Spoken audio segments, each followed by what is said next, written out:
Eu estava esses dias lá no meu serviço conversando com o pastor Onofre, e eu achei interessante, nós falando de alguns assuntos, e eu lembrei de um assunto tão importante, de um texto, e uma mensagem que trazia uma pessoa. Eu achei o quanto que aquela mensagem, ela é boa, ela é importante. Um certo homem, ele saiu e foi para uma cidade distante. Quero que a igreja agora preste bem atenção nesse texto, hein? Esse homem foi para uma cidade bem distante. E lá naquela cidade ele ia permanecer. Ele não ia retornar à tua terra, voltar para a terra que ele tinha saído. Não, ficar lá, permanecer. E tudo que ele tinha era um cântaro. O seu alforje pegou e foi em direção àquela cidade. Foi embora. Encheu aquele cântaro de água e seguiu-se em direção àquela outra cidade. Olha o quanto que isso é importante, irmão. E ele andou, chegou a uma certa distância, a sua água acabou, o seu cântaro esgotou. Aí sabe o que aconteceu, irmãos? Esse homem quase desfaleceu no caminho, mas muito distante, ele encontra um poço. Mas a hora que ele chegou naquele poço, ele foi decepcionado. Todo tipo de coisa suja tinha dentro daquele poço. Tudo que não prestava, bicho morto, tudo que não prestava, estava ali contaminada aquela água. Mas ele limpou todo aquele poço, tirou toda aquela sujeira, tudo limpou por completo, deixou aquele poço limpo, esperou brotar uma água nova, bebeu, tomou o seu banho, encheu o seu cântaro e falou: não vou voltar mais na minha cidade, então eu vou fazer o mesmo que eles fizeram comigo. Jogou tudo que estava lá dentro, ainda pegou mais coisa suja e jogou, e foi embora. Outro fez, eu faço. Mas quando ele chegou nessa cidade que ele ia permanecer, deu errado. O povo não pôde aceitá-lo naquela cidade, ele teve que voltar. Cada passo que ele dava, irmão, ele lembrava daquele poço. Cada passo que ele caminha, ele falava: nossa, chegar lá vou ter que limpar aquele poço todo de novo. Por que eu fiz aquilo? Aí começa questionando, né, dentro de si: por que eu fiz aquilo? Por quê? O porquê disso? Por quê? E agora? Chegar lá vou encontrar aquele poço sujo. Mas ele foi mais uma vez decepcionado. Quando ele chega naquele poço, alguém já havia passado ali, limpado, deixou tudo limpinho, água cristalina. Aí ele colocou no coração dele: nunca mais eu vou sujar o poço que eu bebi a água. Assim é as nossas vidas, irmão. Todo lugar que você passar, deixa o poço limpo, porque um dia nós não sabemos que podemos voltar e precisar de beber aquela água. E encontrar o poço limpo é a coisa mais maravilhosa, não é verdade? Então assim, é uma lição de vida. Eu tive isso para mim, né? Tudo que eu faço hoje, eu lembro, tudo que eu vou fazer hoje, às vezes, eu medito nesse poço, e sempre quero fazer o melhor, porque nunca sabemos, irmão, se nós podemos voltar a comer do mesmo prato, né? A beber da mesma água. Assim são filhos, e pais, e mães, e amigos, irmãos. Assim é a nossa vida, não é? Um filho sai da casa de um pai e acha que nunca precisa mais voltar naquela casa. De repente precisa, não é verdade? De repente precisa voltar naquela casa, beber daquela água daquele pai, comer daquele pão daquele pai, alimentar daquele pai novamente. É assim que o Senhor tem nos ensinado. E a casa do Senhor também do mesmo jeito, não é? Quando nós entrarmos na casa do Senhor, sempre deixar limpa. Um dia você pode sair, voltar e precisar daquela casa. Foi uma lição de vida para mim, irmão. Eu estava conversando com o pastor e pude observar o quanto que isso é importante em nossas vidas. Então, quanto que isso é importante? Mas tem pessoas que não fazem assim, irmão. Sai, né, sujando, jogando carniça, fazendo todo tipo de coisa que não agrada, mas pode voltar a precisar de beber naquele mesmo poço. Então, o valor, a importância é isso, sempre deixar o poço limpo. Por onde passarmos, deixarmos o poço limpo. E uma coisa tão interessante que o pastor sempre diz, que eu gosto de trazer isso para a igreja, né? Em qualquer lugar que você for, leve 2 sacolas. Alguém trouxe 2 sacolas aí? Ah, quem trouxe 2 sacolas, levanta a mão. Está vendo? Todos têm que carregar 2 sacolas. Aonde você chegar, numa sacola, presta atenção que o pastor vai falar agora, hein? Numa sacola, você coloca tudo que é bom, guarda com você. Na outra sacola, tudo que não presta, joga naquela sacola, tá? Quando vocês passarem em algum rio, algum lugar, aquela sacola que não presta, desfaz dela, joga fora. Aquela que foi boa, que foi agradável, aquilo que você recebeu para você, guarda com você. Fique com você, porque você sempre vai estar com essa sacola boa, cheia de coisa boa. Você sempre vai estar com a sua vida espiritual limpa, com a sua vida com Deus em paz. Existe coisa melhor do que você estar em paz com Deus e com os irmãos? Não existe, né? Então a coisa melhor que existe é a paz, é a alegria, é que nós temos uns aos outros. Entendeu, amados? Então eu quero deixar isso para vocês, que vocês possam permanecer neste mesmo propósito. Amém, louvado seja Deus. Amém. Tem uma passagem aqui na Bíblia, eu estava lendo ela hoje, e gostaria de lê-la novamente. Efésios, o capítulo 6, e o versículo 1 em diante. Bora ver o que é que Deus tem para nós. Esse versículo, irmão, eu estava meditando nele, o quanto que ele é rico, o quanto que ele é maravilhoso, esse versículo. Efésios, o capítulo 6, e o versículo 1. Olha que palavra maravilhosa. Olha aí, filhos. Vós, filhos, sede obediente aos vossos pais no Senhor, porque isso é justo. O que é a justiça? O que se chama justiça?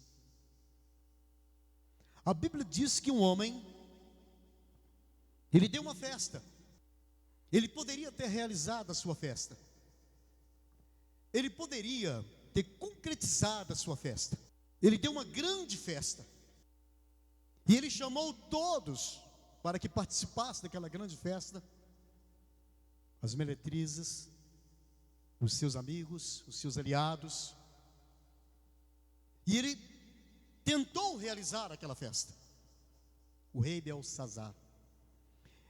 Aí a Bíblia diz que ele, o que ele fez? Ele poderia ter realizado a sua festa, ter dado a sua festa, mas aconteceu algo na vida de Belsazar que ficou na história bíblica.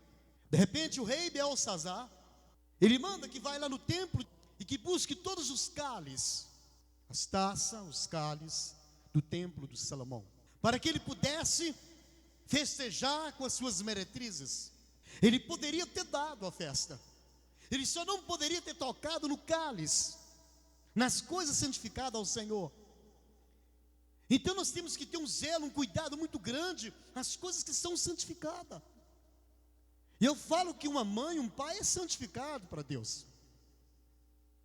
Um filho tem que amar o seu pai, acima de tudo respeitá-lo, cuidar dele com muito amor, com muito carinho, como uma joia preciosa. E nós podemos observar que esse rei, ele foi dar essa festa, e ele foi lá e pegou todos os cálices que estavam no templo de Salomão, não é? Tirando aquilo que era santificado ao Senhor, para usar em lugares que não era conveniente a usar, festas que não era conveniente estar ali, aqueles cálices que era do templo da casa do Senhor. E ele tentou dar essa festa. Mas a Bíblia diz que quando ele foi dar essa festa, de repente, no auge da festa, ele era o ponto alto da festa, ele era o cara mais bem sucedido da festa, aonde todas as câmaras, o SBT, a Globo, todas as televisões estavam focadas a ele, em direção a ele. Ele era o auge da festa. Mas de repente, aquelas câmaras que estavam enxergando aquele rei, tira da visão dele, tira naquele momento, aqueles repórteres que estavam ali, aquelas câmaras que estavam ali, tira o foco dele e foca sobre uma parede, porque ali naquela parede tinha uma mão sem dedo, escrevendo naquela parede. Chamou a atenção de todas as câmaras, de todos os olhos naquele grande dia. De repente uma mão, um dedo, só uma mão, escrevendo Mené, Teké, Ufassim. Mené, Teké, Ufassim. Diz ali: tu fostes pesado na balança e você foste encontrado em falta. Foi pesado na balança. Está vendo, irmãos? Quanto que é importante? Você foi pesado em uma balança e você foi achado em falta. Mas ele não entendia o que estava escrito, Mené, Teké, Ufassim. Era escrita que os homens natural não poderiam entender. Os homens natural não poderiam compreender aquelas palavras que estavam escritas naquela parede, porque não se discerne carnalmente, mas aquela escrita se discernia espiritualmente. O que aconteceu? Ele disse: olha, se alguém me decifrar essas palavras, se alguém me trazer a clareza dessas palavras, eu colocarei um anel no seu dedo e darei uma vestes, e vai servir a mim no palácio real. Muitos homens tentou, não conseguiu. As coisas de Deus, ela não se discerne carnal, mas ela se discerne espiritual. E espiritual são para aqueles que são chamados filhos de Deus. 1 Coríntios capítulo 2, versículo 9, ele diz que as coisas que os olhos não viu, o ouvido não ouviu, não chegou ao coração do homem, é o que Deus preparou para os que o amam. Mas embaixo ele disse assim: as coisas natural, coloque para mim, 1 Coríntios capítulo 2, versículo 9, vamos ver lá. São coisas, irmãos, que nós podemos entender que as coisas de Deus, ela é espiritual, não pode ser de qualquer maneira. Então vamos lá. Mas como está escrito, as coisas que os olhos não viu, o ouvido não ouviu, e não subiu ao coração do homem, são os que Deus preparou para os que o amam. Mais embaixo: mas Deus nos revela pelo seu Espírito, porque o Espírito penetra todas as coisas, ainda a profundeza de Deus. São para aqueles que são espiritual. Ela não poderia ser discernido, o escrito que estava ali, por homens naturais, mas teria que ser por homens que seriam cheios do Espírito Santo de Deus. Nós precisamos ter o Espírito do Senhor, nós precisamos ser cheios do Espírito de Deus, porque sem o Espírito do Senhor, nós não somos nada. Nós não temos revelações, nós não teremos visões, nós não poderemos falar nada se não for através do Espírito. E Deus lhe chama essa noite, igreja, para que você entre em uma dimensão espiritual da sua vida. Prova o que é bom, busca o melhor de Deus. O melhor de Deus, irmão, não é um carro novo, não é um apartamento novo, não é uma casa nova, não é nada disso, uma mulher bonita, um homem bonito, um homem sarado, não é isso, mas é um homem, é uma mulher cheia do Espírito Santo de Deus. Aleluia!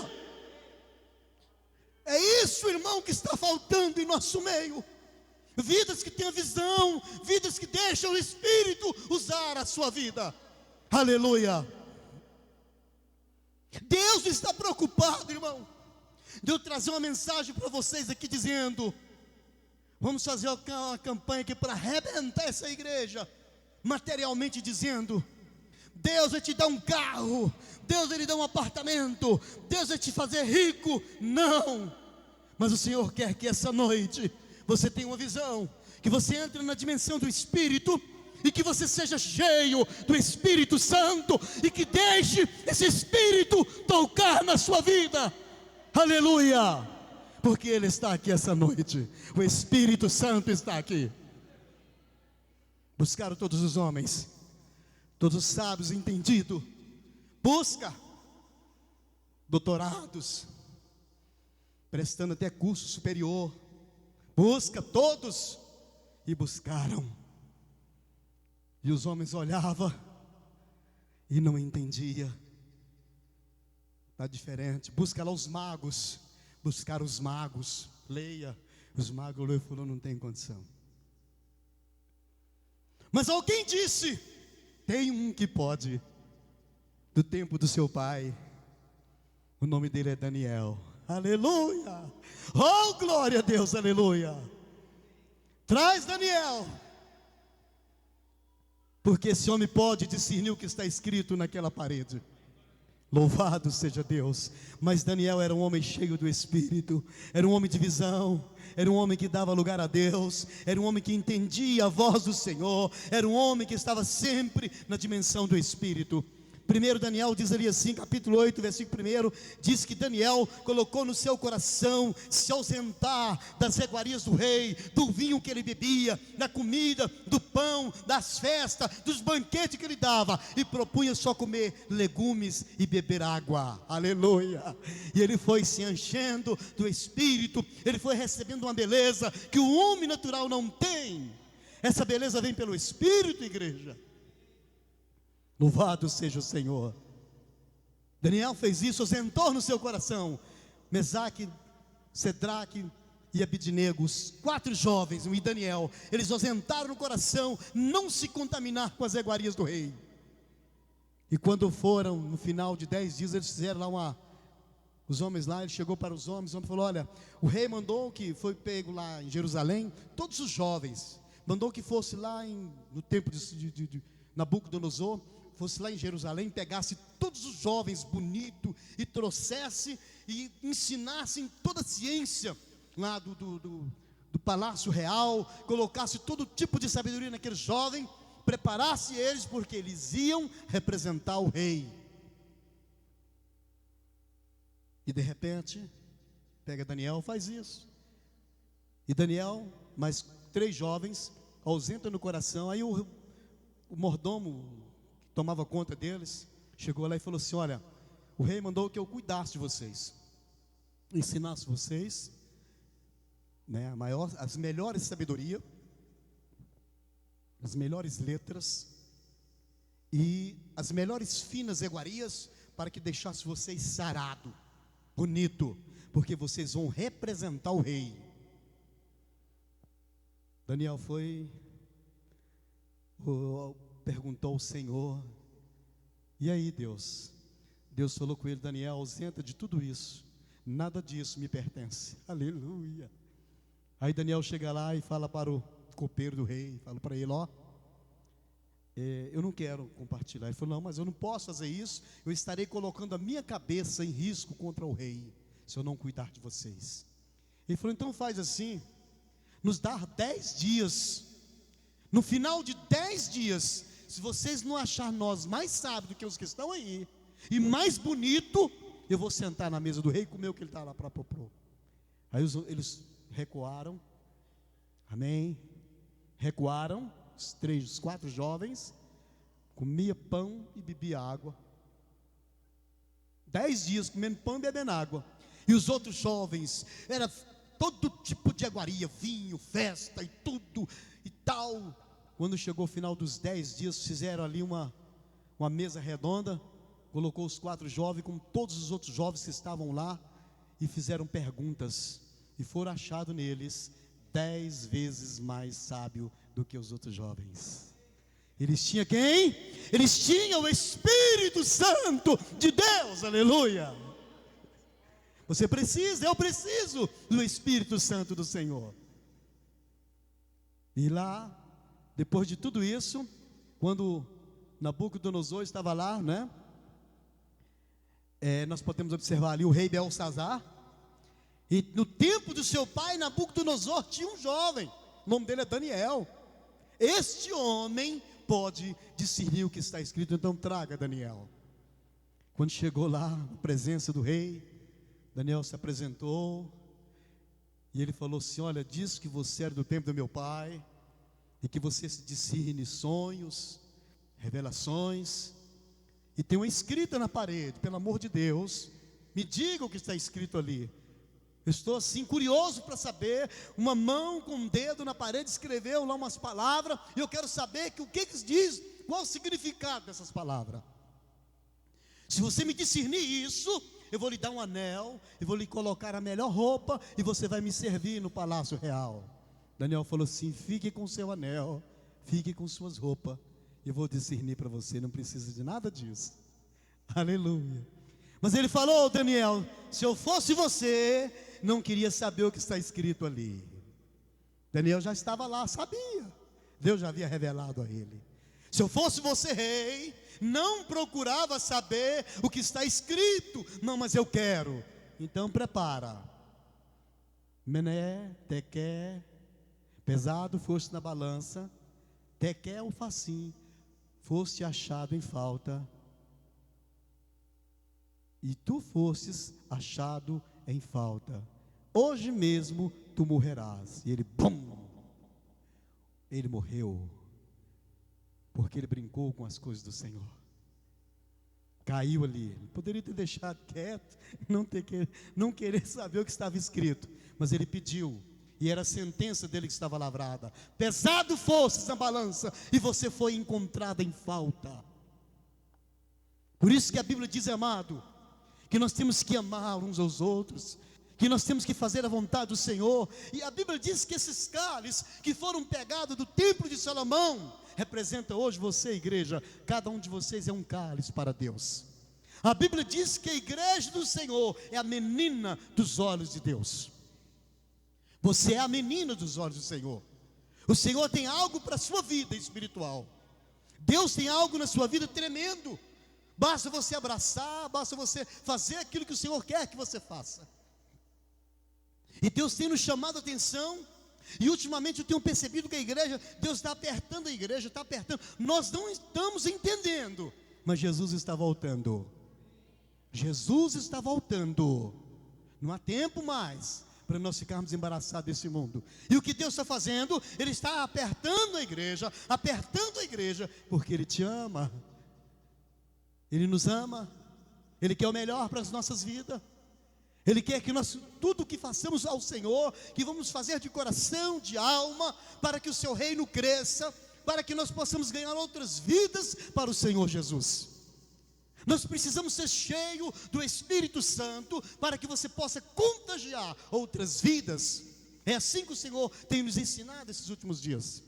Ele quer te usar, Ele quer que você seja verdadeiramente um instrumento vivo. Isso só você pode fazer, eu não posso fazer por você. Eu não posso pegar o Espírito Santo e colocar dentro de você, mas eu posso falar para você que o Espírito Santo quer tomar posse da casa dele. Ele quer voltar para a casa dele, ele quer entrar dentro da casa dele. A casa dele é você. 1 Coríntios capítulo 3, versículo 16, vamos lá saber. Você é, irmão, essa morada do Espírito. E Ele está procurando esse momento de entrar na sua vida. Mas Ele quer entrar nessa casa, mas essa casa tem que estar limpa. Limpa. 1 Coríntios 3,16. Não sabeis vós que sois o templo de Deus e que o Espírito de Deus habita em vós? O que é habitar, irmão? Alguém sabe o que é habitar? Morar. Aí né? Morar.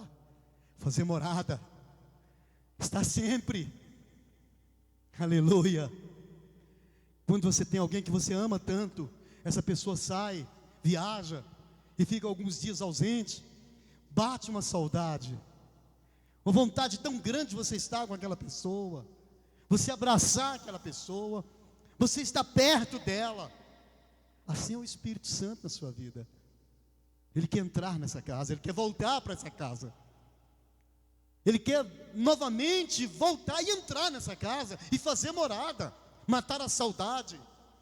Quantas vezes, quanto tempo faz que nós não temos dado lugar a esse Espírito Santo tão maravilhoso? Quanto tempo faz isso na sua vida, que você não fala em línguas, que você não dá lugar ao Espírito do Senhor, que você não chora, que você não busca, que você não se sente bem estar aqui? Aqui é o melhor lugar do mundo de estar, é na presença do Senhor. Esse é o melhor lugar, irmão. Porque agora, nesse exato momento, nesse segundo agora, vidas estão morrendo, sem essa liberdade, sem esse tempo tão gostoso que você está aqui, e poderia dar lugar a esse Espírito Santo na sua vida. Ele quer entrar na sua casa. Eu lembro que lá em casa nós tínhamos, em Brasília, nós tínhamos uma casa lá, e a minha casa lá era naquela época daquele cimento vermelho. Lembra? Alguém já teve um cimento vermelho na sua casa? Já? Ó. Você já viu quando a mulher pegava aquele cimento e dava um brilho? Pegava uma tal de uma cera, a Magda arranjava uma cera, que eu não sei onde arrumava aquela cera. Ela limpava, e aquilo ficava, e botava uma cera que virava um espelho. Que você andava assim, você podia até pentear o cabelo. Eu chegava em casa, aquela casa estava um brinco, estava aquele cimento. Eu falava, meu Deus, como é que consegue? Né? Eu falo que a casa do Espírito Santo é do mesmo jeito, irmão. Tem que estar limpinha. Aleluia. Tem que estar limpa, para que Ele possa entrar. E tem algumas coisas em nossas vidas que nós temos que abrir mão. Tem alguma coisa na sua vida que você tem que abrir mão. Você tem que abrir mão de algumas coisas da sua vida. Tira alguns utensílios que não presta, que está sujando a casa, e algum utensílio que está atrapalhando a sua vida espiritual, arranca da sua vida. Tome uma decisão, porque esse Espírito Santo quer entrar nessa casa. Ele quer fazer morada, mas Ele quer ver a sua casa limpa, aleluia, limpa.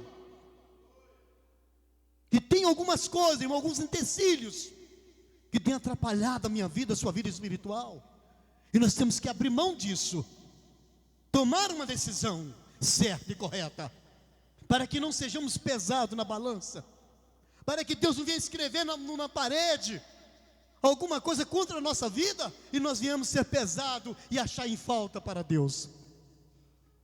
Deus não quer que você seja achado em falta, que você seja excluído. Não é? Alguns obreiros lá no passado, a Bíblia diz que eles foram rejeitados por Deus. Eles foram rejeitados. Deus não quer que você seja rejeitado, mas Ele quer que a sua casa esteja limpa, para que o Espírito Santo entre, para que Jesus entre, para que Deus entre e faça morada, uma morada completa. Deus quer fazer isso na sua vida esta noite. Ele quer mudar a sua situação. Amém? Estão prontos para receber Deus essa noite? O Espírito Santo na sua vida? Não deixe, irmão, a tribulação bater na sua porta, mas tenha a oportunidade de estar aqui, de buscar ao Senhor. Não deixa nada embaraçar a sua vida, nada, irmão, vale a pena tirar o seu tempo de Deus na sua vida, porque, irmão, veja bem o que nós temos. Nós temos um tempo para trabalhar, nós temos um tempo para o lazer, nós temos um tempo para a nossa família, nós temos um tempo para o nosso trabalho. Deus nos deu tanto tempo, e às vezes apenas o tempo que Ele quer que nós estejamos juntos, congregando, nós abrimos mão disso. Deus não quer que você abra mão disso, amado, mas que você permaneça, que você esteja sempre junto com seus irmãos aqui, ó, louvando, buscando ao Senhor. Oxalá se Deus hoje buscasse a igreja e nos encontrasse nesse clima de Espírito Santo. Que coisa boa, irmão, se Ele desse o brado lá no alto agora, as trombetas tocassem, e Ele dissesse: vinde bendito do meu Pai, possuir por herança o reino do céu, que está preparado desde a fundação do mundo. e nesse momento nós desaparecermos desse mundo unânime. Deus quer isso, irmão. Então vale a pena você não perder o seu tempo lá fora, mas o seu tempo com Deus, aqui, unidos, buscando, pagando o preço. É como se você depositasse na caderneta, na poupança de Deus. Cada dia que você vem aqui, cada oração que você faz, cada gesto com Deus, cada louvor que você dá ao Senhor, você coloca na poupança do Senhor lá. Você tem crédito, Deus quer te dar crédito. Amém? Ele quer que isso renda na sua vida, espiritualmente dizendo. Ele quer que sua vida seja uma vida diferente. Eu quero deixar essa palavra hoje para a sua vida. Filhos, amai os vossos pais no Senhor Jesus. Amai os vossos pais. Quando diz pai, irmão, é um pai espiritual, é um pai, o pai verdadeiro, o pai espiritual, é tudo. Aquela pessoa que te ama, você fazer o mesmo. Porque quando você pega essa passagem, você olha bem o que ele diz aqui assim, ó, Efésios capítulo 6, versículo 1, quando ele diz assim: vós, filho, sede obediente aos vossos pais no Senhor, porque isso é justo. Ele diz assim no versículo 2: honra o teu pai e a tua mãe, que é o primeiro mandamento com promessa, para que te vá bem e vivas muito tempo sobre a terra. Ele diz que até os seus dias serão multiplicados. Os seus dias serão multiplicados quando você faz isso. Versículo 3: para que te vá bem e vivas muito tempo sobre a terra. Versículo 4: vós pais, não vos provoqueis ira aos vossos filhos, mas criai-os na doutrina, na demonstração do Senhor. É aquilo que o pastor falou aqui: ensina o teu filho, cria ele no caminho do Senhor, porque quando ele estiver velho, ele não venha desviar deste caminho. Mais à frente ele diz ali assim, ó: vós servos, obedecei os vosso Senhor segundo a carne, com temor, com tremor, na sinceridade do vosso coração, como a Cristo. Mais embaixo: não servindo à vista como para agradar aos homens, né? Mas como servos. Olha que coisa maravilhosa. Tem pessoas que dizem assim, irmão: eu não sirvo homem não é? Eu sirvo a Deus, homem eu não sirvo. Está errado, viu aqui, ó. Não servindo, só volta um versículo: vós servos, obedecei os vosso Senhor segundo a carne, com temor e com tremor, na sinceridade de vosso coração, como a Cristo. Está vendo? Eu não sirvo a homem, mas ele diz aqui, ó, que você deve servir, né, com temor, com carinho, com amor no coração, né? É como se você estivesse fazendo para Cristo. Mais embaixo ele diz, olha lá: não servindo à vista. Está vendo? Que coisa linda. Como para agradar aos homens. Aí sim que ele diz: não para agradar aos homens. E agora? Mas como servos, ó, de Cristo, fazendo de coração a vontade de Deus. Porque quando você faz, você cumpriu. Você está fazendo para o Senhor Jesus, com temor, com tremor, de coração, de boa vontade. É como servir a Cristo. Mais embaixo, para terminar: servindo de boa vontade, como ao Senhor, não como aos homens. De boa vontade. Tudo que fizermos, vamos fazer de coração e de alma. Porque se você fizer isso, você está cumprindo. E a Bíblia diz que os seus anos serão acrescentados e as suas bênçãos serão entregues, porque você está fazendo para o Senhor. Amém?